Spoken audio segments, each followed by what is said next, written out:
حلق في زمانه واملأ الكون سرورا ونشيدا.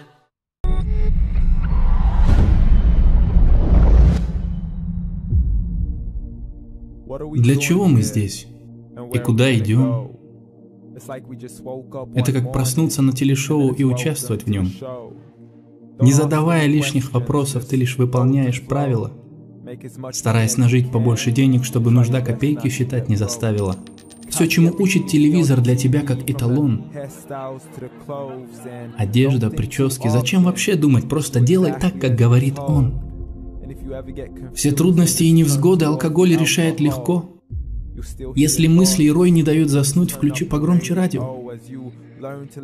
С его жизненной доктриной секс, наркотики и рок-н-ролл. Все просто.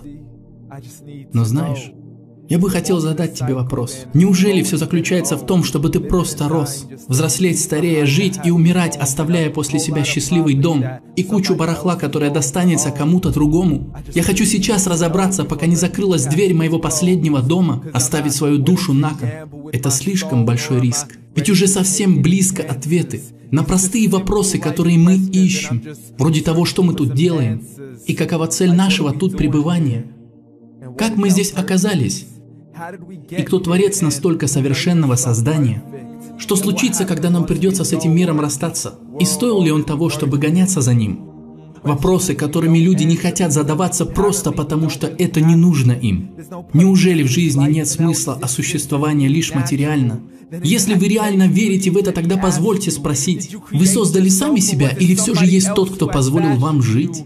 Тело человека безупречно и совершенно. Его даже не с чем сравнить. Все мы создания высшего разума, а я стараюсь просто лишь последовательным быть.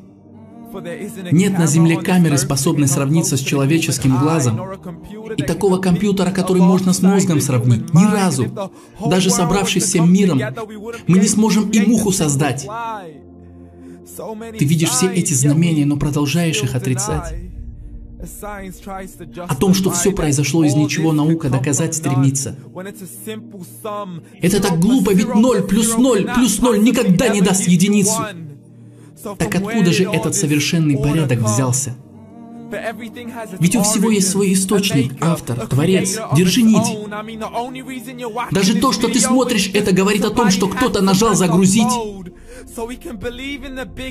Если и был этот большой взрыв, тогда есть и тот, кто его произвел. Аллах, Творец Вселенной и каждой души, что в ней. Вечно живой, единственный, тот, кто контролирует все и вся. Неподобный своим творениям, за гранью нашего понимания.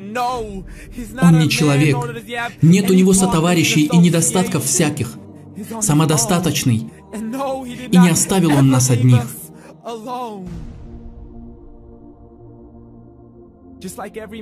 Как каждый изготовитель, он руководство нам дал. Коран и Ислам. Извините, я скоро закончу, просто я еще не все сказал. Это единственно верный путь, раскрывающий сущность Бога, как одного единственного, мудрейшего, и подобных описаний очень много. Он дал нам книгу, в которой на противоречие нет и намека, подтвержденных впоследствии как историей, так и наукой. Еще 1400 лет назад описывая эмбрион человека, ведь подобные знания не могли основываться на науке людьми 7 века.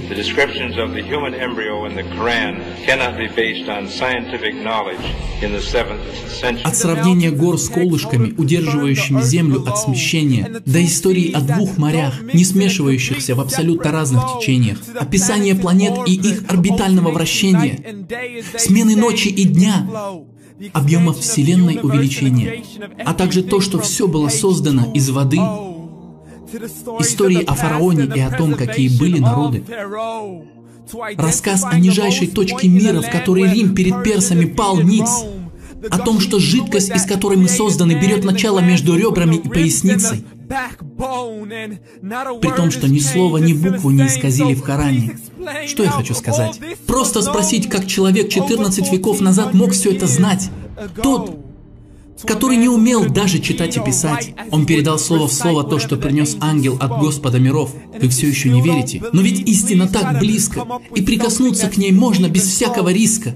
Но вы не можете, так как вы взяли Бога и Его посланников предметом шуток и насмешек.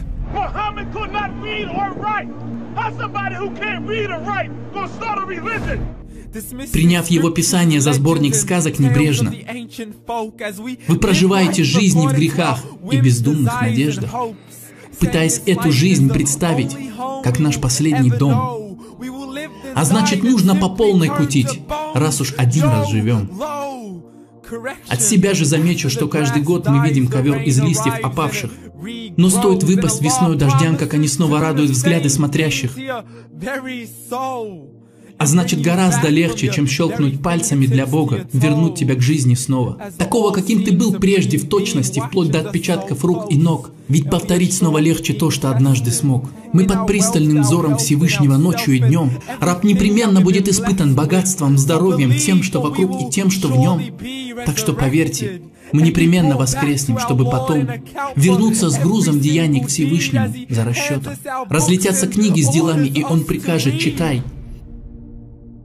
Плохое, хорошее и то, что между этим представлено будет, ты знай, что каждый, и ты в том числе, будет лишь сам за себя отвечать. Я лишь читаю слова твоего Господа, не нужно на меня от злобы рычать. Их примерный смысл гласит о том, что ты считал ложью возвращение, тогда как целая жизнь была дана на поиски истины и спасения, но ты был слишком занят, гоняясь за временным и тленным. Приказ читай. Это благая весть для тех, кто не был занят этим миром бренным. Если не веришь, тогда ты просто обязан читать и не позволить дню великой печали для тебя стать первым днем, когда ты поймешь цену жизни, этого мира и пребывания в нем. Так что читай.